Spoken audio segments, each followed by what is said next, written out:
every president, every politician, every celebrity, every demographic, every religion, every ideology. South Park episode everyone is talking about, the one where South Park takes on Donald Trump. Yeah, the whole episode is hilarious, by the way. It takes some Mickey out of just about everyone on all sides, so have a look at that. Townspeople claim that the president, who is a great man. A great man. Great guy. We know he's probably watching, and we are just reporting on this town in Colorado. South Park didn't just roast politicians this season, it detonated a nuclear bomb right in Washington's face. From Trump's satanic bedroom scenes, to Kristi Noem's buried reputation, to tech billionaires groveling for power, nobody made it out alive. Matt and Trey just proved one brutal point. If you hold power, South Park will torch you and then laugh while the ashes burn. Forget that we are talking about South Park. Not only is this a cartoon, but it's a show that spent the last 27 years making fun of literally everyone and everything. And it all starts with season 27 blowing the roof off from the very first scene. South Park doesn't ease you in or set the stage. It drops a political grenade and dares everyone to watch the fallout.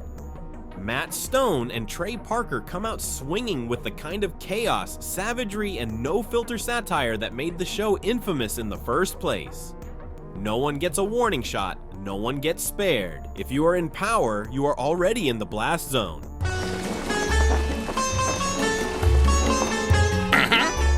Yeah. Okay. Mr. President, sir, the Prime Minister of Canada is here to see you. Mr. President, why are you placing these new tariffs on Canada? What are you, some kind of dictator from the Middle East? The premiere episode, Sermon on the Mount, wastes no time tearing into Donald Trump. Right from the start, South Park paints his second presidency as a full-blown circus where ego drives every decision and chaos follows close behind. The satire is sharp, loud, and unapologetic, setting the tone for everything that follows in season 27. Hey, what the fuck is this, brother? This is the painting you asked for, sir.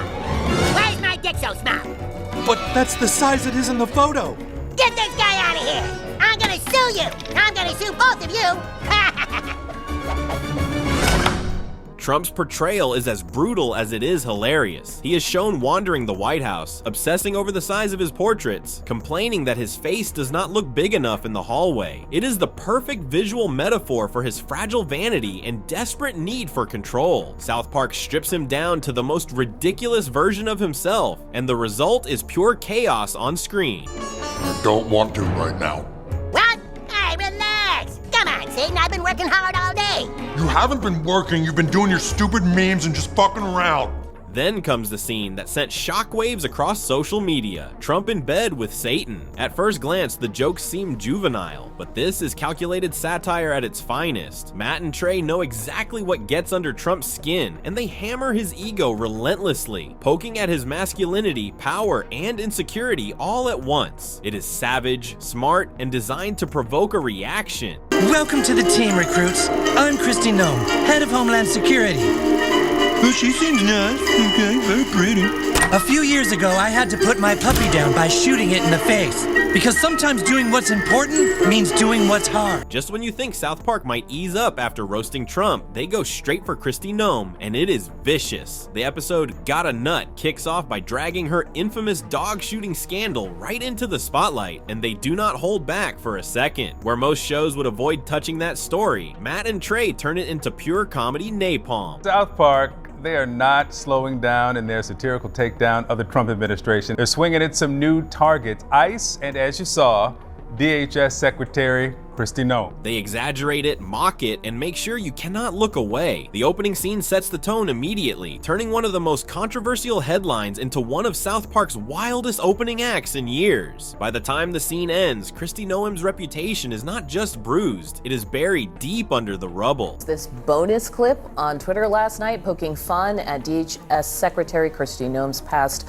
puppy killing scandal. To make things even more brutal, South Park released a bonus clip online mocking her appearance and then changed their Twitter profile photo to her face, just to taunt critics. It is a perfect example of how far Matt and Trey are willing to go this season. No one gets off easy, and Kristi Noem found that out in the harshest way possible. Did a good job in there, soldier. Okay, thank you, Captain. I know it's tough doing what's hard, but we could use more men like you on the track. Whoa! What the fuck? Your Botox, Miss Nom? Oh yeah, fix me up, fix me up. After Kristi Noem's brutal takedown, the episode dives headfirst into complete chaos. Mr. Mackey gets fired from his job and suddenly joins ICE, setting off one of the wildest chains of events South Park has pulled off in years. From that moment on, the episode becomes a roller coaster of absurdity, and it never lets up.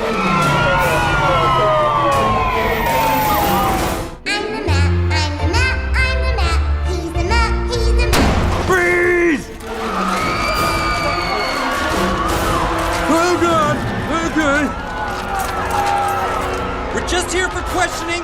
Cooperate and nothing bad. Holy shit! In one of the most outrageous sequences, ICE agents are shown raiding heaven itself. It is ridiculous, shocking, and completely deliberate. South Park uses this over-the-top imagery to mock fake authority, government overreach, and the way institutions abuse power without accountability. It is satire turned all the way up to 11. And then, in a twist that blurred fiction and reality, the Department of Homeland Security actually used a screen cap from the episode to promote ICE recruitment. South Park's response? A savage online clapback with a single line that went viral instantly. Guess we are relevant now. Within hours, the hashtag #eat a bag of dicks was trending, proving once again that Matt and Trey know exactly how to trigger a reaction both on screen and off it.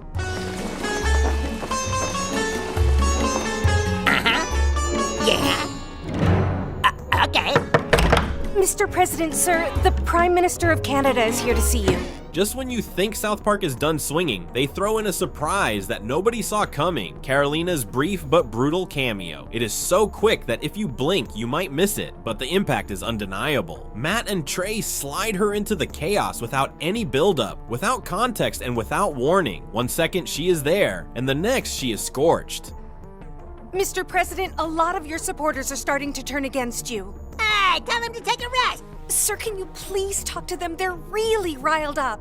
All right, give me that. South Park uses Carolina's moment like a sniper shot, precise, sharp, and devastating. There are no long setups, no elaborate storylines, just a single loaded strike that drops her right into the middle of their scorched earth narrative. Fans instantly flooded social media, dissecting why she was included and what it really meant. The small town of South Park, Colorado is protesting against the president. The townspeople claim that the president, who is a great man. A great man. Great guy. We know he's probably watching. And we are just reporting on this town in Colorado that's being sued by the president, and they are fighting back. And just to be clear, we don't agree with them. After torching politicians and public figures, South Park sets its sights on a new target, the so-called patriot podcasters. These self-proclaimed alpha voices scream about masculinity, freedom, and what it means to be a real American. But South Park doesn't buy any of it. Instead, the show exposes them for what they really are, hustlers selling outrage as a product. South Park, which has proven quite powerful at going against Donald Trump and criticizing how its own parent company has undercut the journalism of 60 Minutes and other entities, clearly South Park says they're not watering anything down. In one of the episode's sharpest segments, the satire hits hard. These podcasters brag about protecting traditional values while pushing $80 hoodies, overpriced protein powders, and whatever fake Patriot merchandise they can get their hands on. South Park highlights how this entire ecosystem thrives on anger, manipulation, and division. Mr. President, your ideas for the tech industry are so innovative, and you definitely do not have a small penis. Ah, thanks, yeah. Please accept this gift on behalf of Apple. Next, Mr. President, your idea is incredible. You do not have smart penis. South Park doesn't stop at politicians or podcasters. It drags Silicon Valley royalty straight into the mud. Tim Cook and Mark Zuckerberg, two of the world's most powerful tech billionaires, get roasted as completely out of touch with reality. They are portrayed as self-proclaimed geniuses who, despite their wealth and influence, still look clueless and desperate when it comes to maintaining their power. Your leadership is truly beyond anything we have ever had in this country. And you do not have a small penis. Ah, thanks, gang.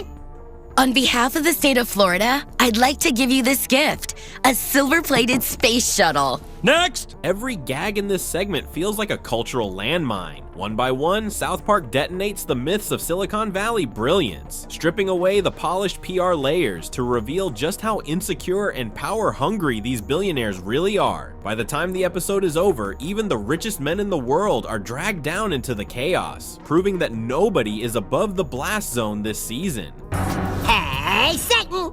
Look at what some dipshit tech CEO gave me. I was thinking maybe we could try to shove it up your ass. Hello? Yeah, I'm in a relationship with someone and I really need to find a way out of it. South Park repeatedly pairs Donald Trump with Satan this season, and it is not just for laughs. The imagery symbolizes absolute power, corruption, and chaos. By putting Trump in bed with Satan, Matt and Trey blur the line between cartoon evil and real-world dysfunction. It is bold, deliberate, and designed to make viewers uncomfortable while driving the point home. Unchecked power always spirals into absurdity. And if you're loving how South Park is torching everyone this season, hit that like button right now and make sure you're subscribed. Last night, poking fun at DHS Secretary Kristi Noem's past puppy killing scandal. Season 27 might look chaotic on the surface, but every episode is carefully planned. Matt and Trey design each moment to trigger outrage, dominate headlines, and set social media on fire. Nothing is random. Every scene is built to hit nerves and spark conversations. South Park knows exactly which cultural buttons to push, and this season proves they are pulling every lever with absolute precision. Every president, every politician, every celebrity, every demographic, every religion, every ideology, that is literally their entire brand. Nobody escapes this season, and that is exactly why South Park just humiliated every politician on TV. Matt and Trey follow one rule: always punch up and expose hypocrisy wherever it hides. It was a bold episode, to say the least. Bolder still because South Park just signed a $1.5 billion deal with Paramount to order 50 new episodes over the next 5 years. And right after they signed that, like 2 days after they signed it, they went on the air with this episode. Paramount signed a massive $1.5 billion deal with South Park just weeks before season 27 aired, but you cannot buy their silence.